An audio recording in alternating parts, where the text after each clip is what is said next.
এই দেখো আমি সাজের পিঠে বানাচ্ছি, আর এটাও কাঠের জালেই বেশি ভালো হয়, এই যে মাটির উনুনে। ঠিক আছে, তো তোমাদের পিঠেটা পুরোপুরি দেখাচ্ছি। দেখো প্রায় হয়ে গেছে, করতে হচ্ছে না, একটু দিলেই এই যে উঠে যাচ্ছে। ঠিক আছে, এই দেখো।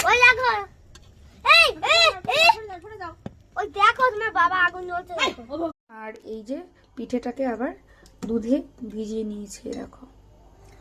তো তোমরা কারা কারা পিঠে খেতে পছন্দ করো, বিশেষ করে এই পিঠেটা, একটু কমেন্ট করে জানিও।